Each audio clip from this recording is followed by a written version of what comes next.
बहुत बहुत शुक्रिया यश। जिस तरह से लगातार हरियाणा में राजनीति तो बदल रही है, लेकिन इन सब के बीच में आज हम जहां पर मौजूद हैं उन शख्सियत के बारे में आपको इंट्रोड्यूस कराऊं, वो वक्त सिर्फ यहां पर जो है बेवजह बर्बाद होगी, इसीलिए सिर्फ हम आपको मिलवाते हैं। हमारे साथ यहां पर हैं 6 बार के विधायक रहे और जनता जितना इनको प्यार देती है, अनिल विज जी हमारे साथ यहाँ पर मौजूद है और एक्सक्लूसिव बातचीत MH1 न्यूज पर वो करने के लिए यहाँ मौजूद। आपका बहुत बहुत स्वागत है सर। धन्यवाद। अनिल विज जी, आपके लिए शब्द एक कहें कि बहुत कम पड़ जाते हैं आपके व्यक्तित्व, आपकी शख्सियत के बारे में कहने के लिए, लेकिन आपका एक अंदाज बहुत अलग देखने को मिलता है। और कभी आप गोलगप्पे खाते हुए, कभी आप यहाँ पर दिखते हैं गुनगुनाते हुए। अभी हाल फिलहाल में आपने वो गाना भी गुनगुनाया, छोड़ो कल की बातें। तो वो अंदाजे बयां क्या था? लोग अलग अलग बातें निकालते हैं, लेकिन आप इसे किस तरह से देखते हैं?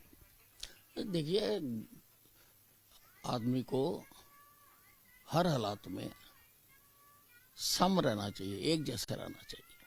हालात बदलते रहते हैं, अच्छे भी होते हैं, बुरे भी होते हैं।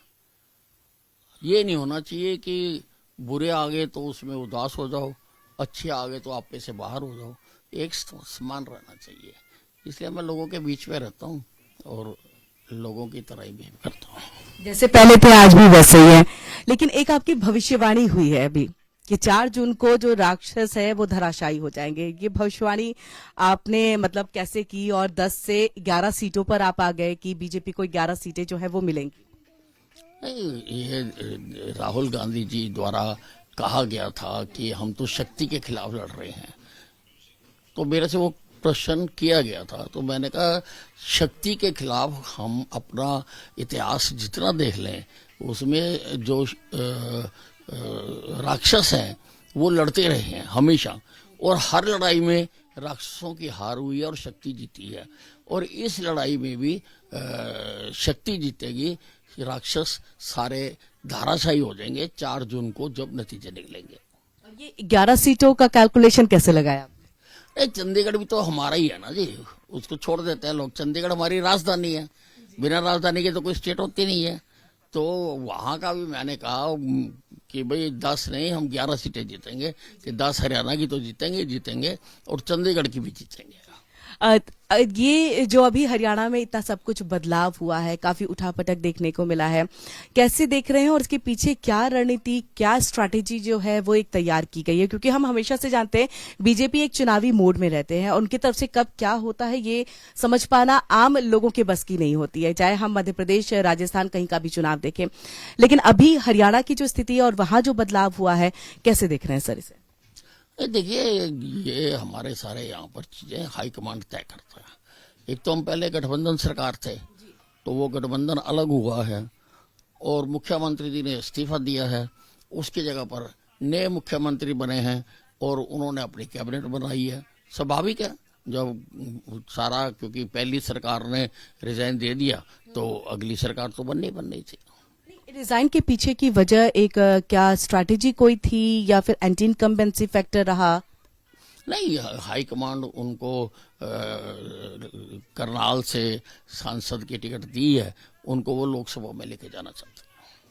आपको मनाने की बहुत कोशिश की गई, लेकिन आप नहीं माने, आप कैबिनेट से दूर रहे, मुख्यमंत्री के शपथ में भी नहीं पहुंचे।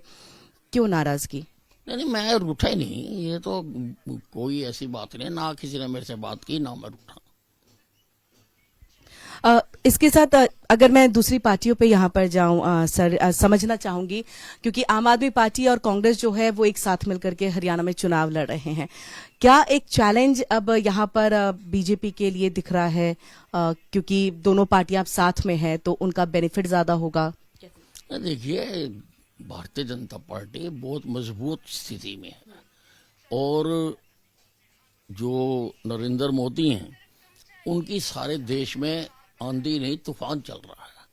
तो इस तूफान के आगे जो आएगा, जैसे जो पेड़ आ जाते हैं आंधी के आगे, तूफान के आगे, वो सब गिर जाते हैं। ये सारे गिरेंगे, एक भी नहीं बचेगा। अब जिस तरह से पूर्व सीएम मनोहर लाल जो हैं वो अब लोकसभा का चुनाव करनाल से लड़ रहे हैं और कल करनाल से जो है वो चुनावी कैंपेन की शुरुआत भी हुई है। क्या ये हम मान करके चले क्योंकि 9.5 साल का वक्त उन्होंने हरियाणा प्रदेश में दिया, वो उन्होंने इसकी कमान संभाली। अब नायब सिंह सैनी विधानसभा का चुनाव लड़ सकते हैं जो उपचुनाव होगा, तो दोनों अब चुनौती है बीजेपी के लिए, और एज वेल एज अगर हम बात पूर्व मुख्यमंत्री मनोहर लाल की करें, एक चुनौती होगा, चैलेंज वहां से दोनों का जीत पाना, और कंधे जो है वो मनोहर लाल जी के ही होंगे।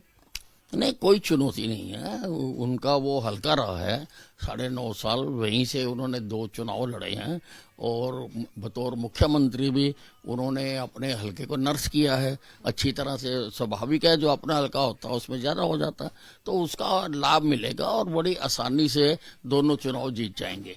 नायब सैनी भी जीतेंगे विधानसभा का, और मनोहर लाल जी भी लोकसभा का चुनाव वहां से जीत जाएंगे। जेजेपी के साथ गठबंधन टूटा क्यों? मतलब क्या ऐसा रहा कि सिर्फ 2 सीटों की ही वजह रही, या कोई इनसाइड स्टोरी भी है?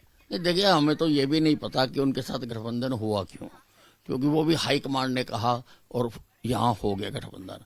वो टूटा क्यों ये भी हमें नहीं पता, वो हाईकमांड ने जो तय करा कि भाई अब नमस्ते कर दो, नमस्ते कर दे।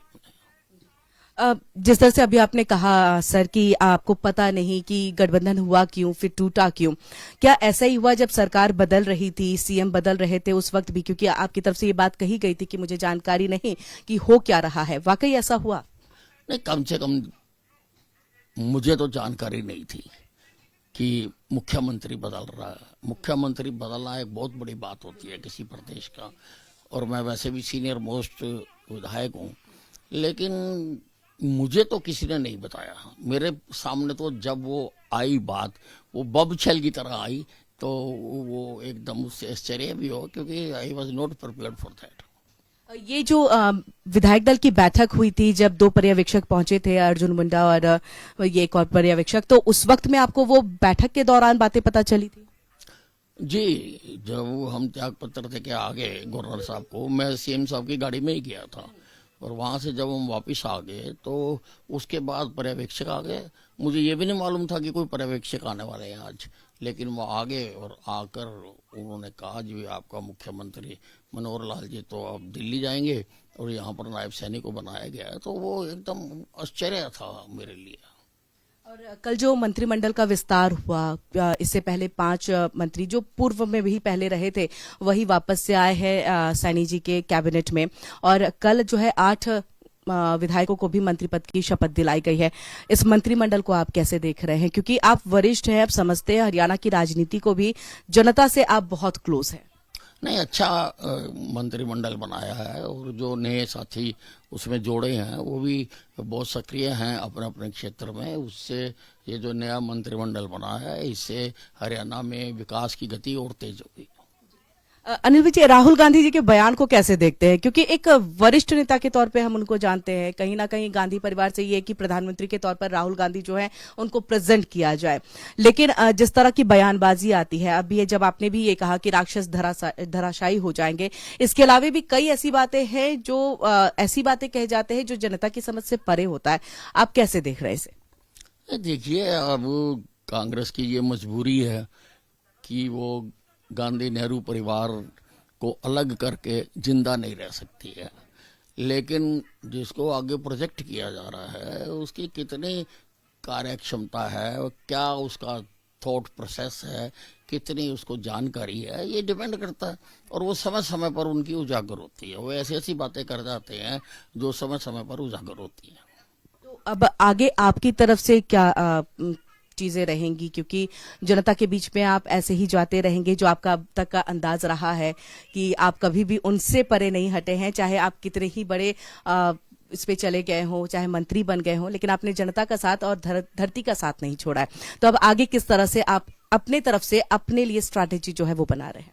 नहीं, मैं तो जैसे मैं पहले था वैसे ही हूँ, जैसे मेरी पहले दिनचर्या होती थी वैसे ही आज है। मैं यहाँ पर मुख्य बाजार के चौक पर पिछले 35-40 साल से सुबह चाय पीने जाता हूँ। जब मैं मंत्री नहीं था तब भी जाता था, जब मैं मंत्री बन गया मैं तब भी जाता था, आज मैं हट गया मैं आज भी गया था। आज भी सुबह हम 1 घंटा मित्र मंडली वहाँ पर बैठती है, गपशप करती है, थोड़ा बहुत जो बातें एक्सचेंज हो जाती है तो वो हम करते हैं। और बाकी अब तो पार्टी के लिए पूरी तरह से हम लगेंगे। लोकसभा का चुनाव है और मोदी जी को झोली में 400 सीटें हमने डालनी है, तो सारे कार्यकर्ताओं को भी ये कहा है कि पूरी तरह से वो तैयार रहे। तो इस बार 400 पार का नारा जो मोदी जी ने लगाया है उसमें पूरा सपोर्ट आपकी तरफ से? नहीं, पूरी तरह से देखिए, ये हिंदुस्तान का एक बहुत बड़ी बात है कि नरेंद्र मोदी इस देश को लीड कर रहे हैं। नरेंद्र मोदी ने इस देश को थोड़े से समय में बहुत आगे बढ़ा दिया, और नरेंद्र मोदी जो हैं वो भविष्य को भी देखते हैं। उन्होंने 2047 तक विकसित भारत का संकल्प लिया। आज से पहले तो कोई प्रधानमंत्री नहीं ले सका ना, आज से पहले कोई प्रधानमंत्री इसके बारे में बात नहीं कर सका। उन्होंने लिया, वो भी लिया, और जो मौजूदा स्थिति है, इज्जत घर बनाओ, जल से नल पहुंचाओ, भी हर गांव में बिजली पहुंचाओ, उज्ज्वला योजना से वो दो, यानी आम आदमी की जो जरूरत की चीजें हैं, जो 70 साल की आजादी के बाद भी उनको मुहैया नहीं हो सकी थी, वो मोदी जी की प्योरिटी है। तो मोदी जी को मजबूत करना, उनको ताकत करना हर हिंदुस्तानी का फर्ज बनता है।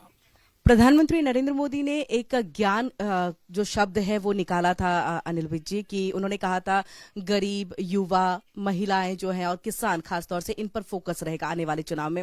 और उसी को देखते हुए कांग्रेस की तरफ से जो है 5 न्याय की बात की गई है, उसमें तकरीबन 27 में कहूं तो उन्होंने न्याय की बात की, उसमें भी उन्होंने किसान, युवा, इन सबको लिया है। इनके मैनिफेस्टो को आप कैसे देख रहे हैं?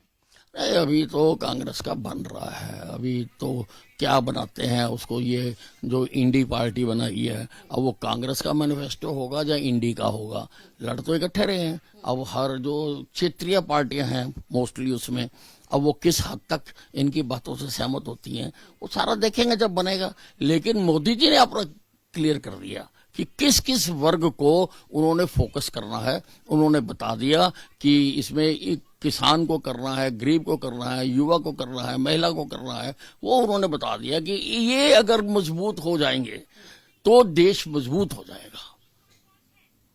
आने वाले दिनों में लग रहा है कि मोदी जी की तरफ से या आपके बीजेपी, आपकी पार्टी की तरफ से आपको पोर्टफोलियो के लिए प्रदेश अध्यक्ष के तौर पर भी कुछ जो है वो दिया जा सकता है, और आप उसके लिए तैयार हो अगर ऐसी कोई संभावना बनती है तो? नहीं, ऐसी कोई बात मैंने नहीं सुनी है किसी भी तरह से, और ऐसी कोई बात नहीं है। बहुत बहुत शुक्रिया अनिल विज जी हमारे साथ यहाँ पर बातचीत करने के लिए। तो MH1 न्यूज से अनिल विज जी एक्सक्लूसिव बातचीत कर रहे थे, और इसी के साथ फिलहाल के लिए खास बातचीत में इतना ही, लेकिन देश दुनिया की बाकी खबरों के लिए आप जुड़े रहिए MH1 न्यूज के साथ।